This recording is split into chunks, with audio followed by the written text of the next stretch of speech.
Όχι, όχι, μην επιμένετε. Η καλύτερη θρησκεία είναι ο χριστιανισμός και θα φέρω και παράδειγμα. Εγώ έχω κάνει ένα τάμα στον Άγιο Ραφαήλ, βοήθειά του στην Μυτιλήνη, και ξεκινάω με τη βάρκα μου από το χτήμα του Καραγιόζη να πάω εκεί με ένα κουπί. Στη διαδρομή, ενώ κοπηλατώ με ένα κουπί και μόνο. Ξεκινάει να μπουρίνει. Άλλο πράγμα, φίλοι μου. Τα κύματα βουνό, αριστερά, δεξιά, πίσω, μπρος μου παντού. Να θέλουν να με καταπιούν. Κι εγώ στη μέση ανυπεράσπιστος πέφτω στα γόνατα στη μέση της βάρκας και λέω: Χριστέ μου, βάλε το χέρι σου, Χριστέ μου, σώσε με.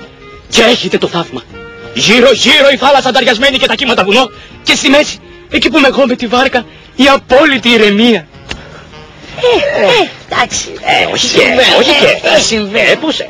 Βρε, εγώ να σας πω την ιστορία τη δικιά μου, θα πάθετε πλάκα. Είμαι 3 μερόνυχτα μέσα στην έρημο. Τραβιέμαι με την Καμίλα για να περάσω από την άλλη πλευρά της έρημου. Και πάω, κούραση, ταλαιπωρία, να μην σας τα λέω αυτά. Έρχεται τώρα 12 το μεσημέρι, 48 βαθμοί Κελσίου ζέστη. Και ξαφνικά πιάνει μια ανεμοθύελα, ρε παιδιά.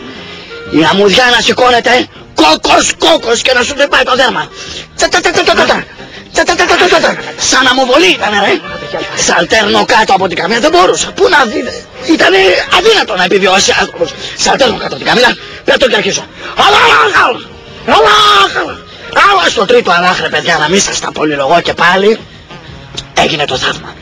Γύρω ανεμοθύελα, κακό, η άμμος να πετάγεται ψηλά. Και στη μέση που ήμουν εγώ με την Καμίλα, μόνο που δεν μας έστρωσε άσφαλτο. Δηλαδή ένα πράγμα πρώτη φορά είχα ζήσει. Φοβερό, ρε.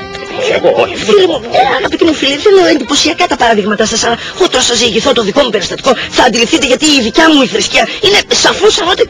Λοιπόν, ακούστε με λίγο, ακούστε. Πηγαίνω προς τη συναγωγή, είναι Σάββατο. Περπατάω, αλλά υπάρχει μια μεγάλη απόσταση από το σπίτι μου έως τη συναγωγή. Άνθρωπος, είμαι στην ηλικία μου, κουράστηκα λίγο, κάθομαι σε ένα ταγκάκι όπως εδώ καλή ώρα που είμαστε, να πάρω μια ανάσα. Παίρνω την ανάσα, πάω να φύγω και έτσι όπως πάω να φύγω με την άκρη του ματιού μου, αντιλαμβάνομαι ότι έχει έρθει στο παγκάκι και κάθεται μια κοπέλα, δηλαδή, τι κοπέλα, συγγνώμη, μια κουπελάρα μου. Κάθεται στο παγκάκι, λέω τι έγινε τώρα εδώ, καθόμαστε λίγο, μου κάνει στην αργή κάτι, και καταλαβαίνω τι ήθελε να πει. Πάω να φύγω παρόλα αυτά. Με πάω από το χέρι, τράχει με τραβάει πίσω, μου λέει κάτσε εδώ που πας. Λέω εσείς παρακαλώ δεσποινείς, τι θέλετε από μένα, μου λέει αγόρι μου θέλω να σε πάρω εδώ και τώρα. Λέω εμένα, λέει ναι εδώ και τώρα. Κοιτάξτε να δείτε τώρα ποιο είναι το πρόβλημα.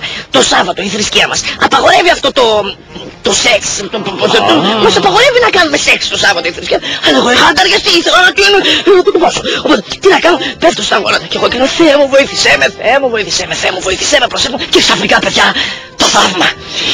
Γύρω Σάββατο, εκεί που πηδάω Κυριακή. Πω, μα αυτό Σας είπα.